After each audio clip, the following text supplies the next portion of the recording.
안녕하세요. 경제적 자유를 꿈꾸는 삼전 장기 투자라는 삼전불패입니다.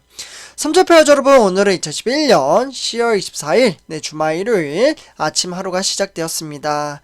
오늘 아침부터 우리 삼전불패 가족분들에게 삼성전자의 희망찬 장기 투자를 하는 이유와 그리고 미래 신성장 동력에 대한 사업 이야기를 준비해왔습니다. 삼성전자는 화면에 보시다시피 사업 방향에 대해서 모든 게 좀 이제 결정이 났는데요. 이 결정에 따라서 앞으로 삼성전자는 차세대 먹거리 사업에 정말 중요한 부분을 차지를 하고 있습니다. 네, 그래서 이게 화면을 보시다시피 삼성이 던진 승부수 라고 해가지고요, 파바로티 이렇게 구성이 되어 있는데, 이 파바로티의 의미는 파운드리, 그리고 두 번째로는 바이오, 세 번째는 로봇, 그리고 네 번째로는 텔레콤, 이런 식으로 구성이 되어 있어서 파바로티라고 불리고 있습니다. 그래서 이제 삼성전자의 향후 10년의 모습이 이 사업성에 대해서 어떻게 전략적으로 활용을 하느냐, 마케팅 전략은 어떻게 세우느냐, 이런 것에 따라서 차후 삼성전자는 10년의 뒤의 모습이 달라질 수 있다라고 말씀을 드릴 수가 있겠습니다. 그래서 이와 관련된 이야기를 지금부터 차근차근 설명해 드리도록 하겠습니다. 네, 선전표 여러분들, 바로 삼성전자, 그러니까 10월 25일, 바로 내일이거든요.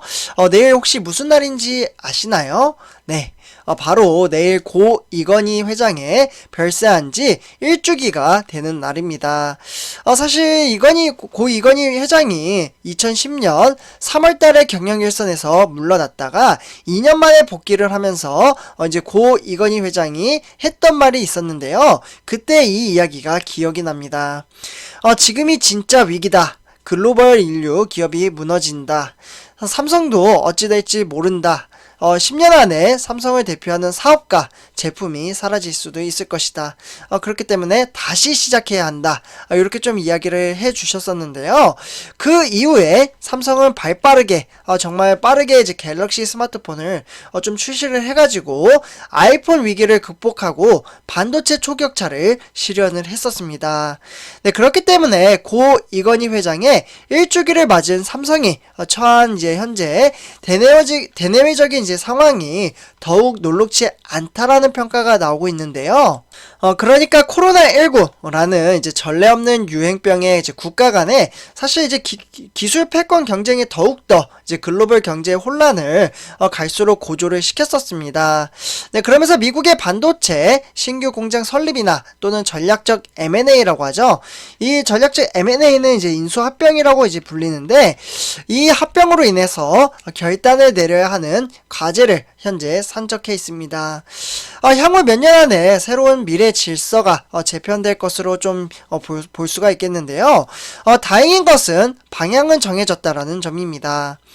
삼성은 이재용 부회장의 가석방 출소 11일 만에, 그러니까 이재용 부회장이 제가 날짜도 기억이 나는데 8월 13일 날 가석방이 됐잖아요. 그리고 이 이후로 이제 11일 이후에 이재용 부회장은 정확히 8월 24일 날 대규모 투자 계획과 미래에 대한 로드맵을 발표를 했습니다. 네, 8월 24일 날 발표를 했어요.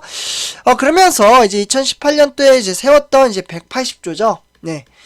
정말 어마무시한 금액을 투자를 하겠다라고 발표를 했지만, 지난해 이제 마무리된 이제 가이드라인이라고 하죠. 부재한 상황이 좀 이어지면서 새로운 로드맵 발표를 막연한 불안감이 좀 해소가 되면서 침체됐던 분위기는 활력을 되찾고 있다라고 볼 수가 있겠습니다. 네, 그렇기 때문에 삼성이 던진 새로운 승부수는 바로 파운드리. 네, 파운드리라고 하면은 여기 보이시죠? 첫 번째로.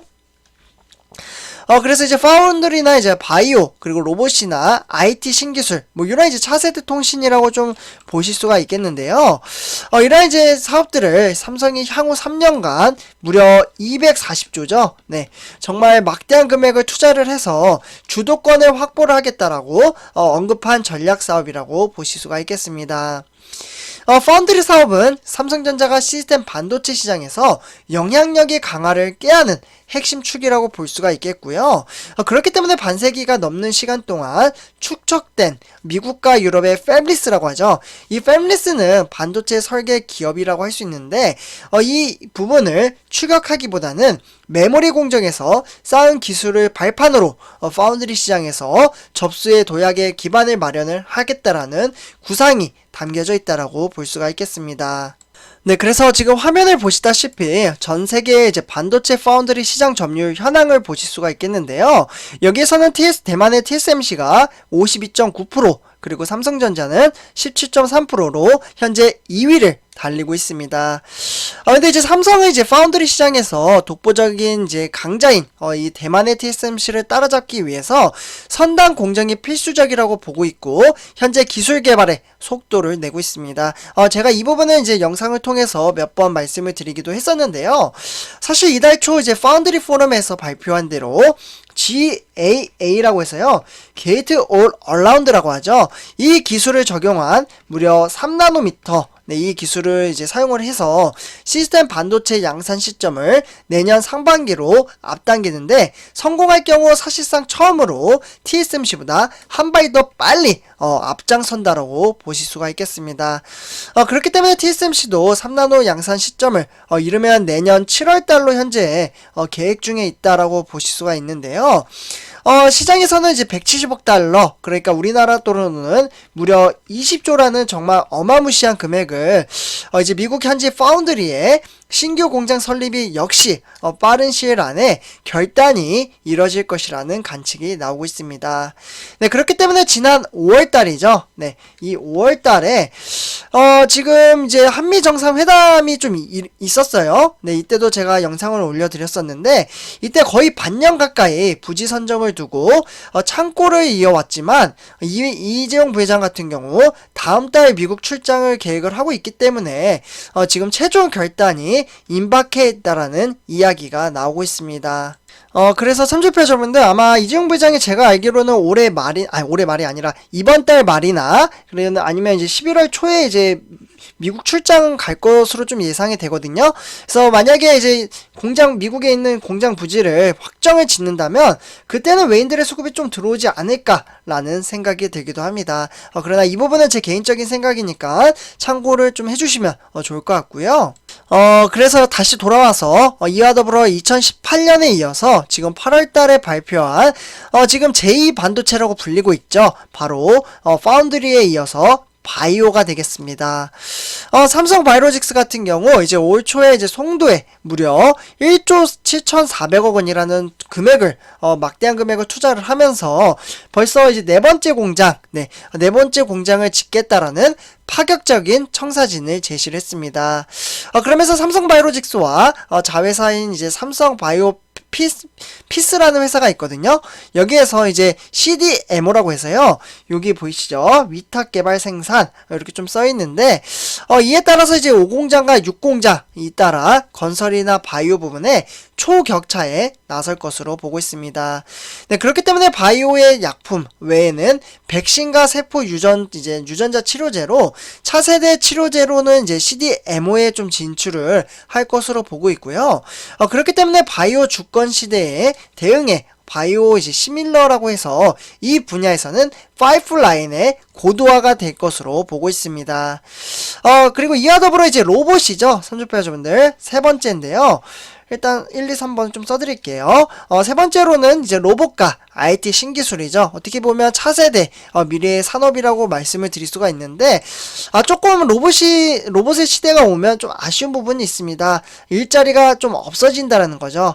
왜냐하면 인간이 대신할 일을 로봇이 하기 때문인데요. 그래서 이 부분은 조금 아쉽기도 합니다.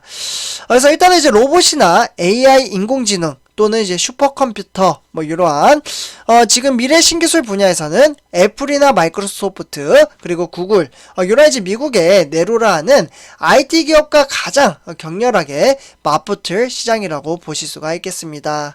그렇기 때문에 삼성전자는 사실 과거에 이제 통합 연구 조직인 삼성 리서치에서 로봇 연구를 진행을 해왔습니다.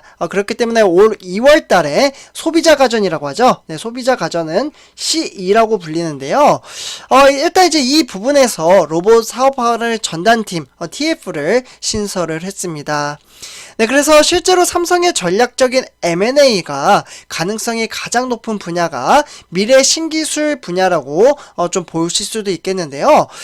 그러나 삼성전자는 역시 지난 8월달 2분기 실적 발표 설명회에서 3년 안에 의미 있는 규모의 M&A를 좀 추진을 하겠다라고 발표를 하면서 긍정적으로 이야기를 했었습니다. 네, 그렇기 때문에 5G, 네, 이 5G면은 이제 5세대가 되겠죠. 5세대 이동통신, 벌써 이제 네 번째 이야기인데요. 이에 따라서 지금 이제 삼성전자 같은 경우에는 전장 사업과 함께 AI 분야를 지금 추진을 해 나가고 있습니다. 삼성전자가 보유한 순현금이 지금 올 상반기에만 무려 한 94조를 좀 넘기고 있는데요. 정확히 말씀드리면 현재 94조 3,700억 정도로 달한다 라고 보실 수가 있겠고요. 그렇기 때문에 삼성전자는 차세대 통신 시장에서 5G 리더십을 바탕으로 5G를 넘어 6G를 준비를 하고 있습니다.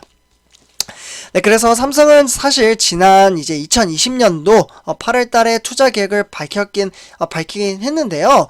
통신망이나 고도화, 그리고 지능화, 이러한 이제 소프트웨어에 대한 역량 강화를 집중 투자를 진행을 하고 있고요. 그렇기 때문에 차세대 네트워크 강자로 성장하기 위해서 신사업 영역과 그리고 제품에 대한 포트폴리오를 확장 추진을 진행 중에 있습니다.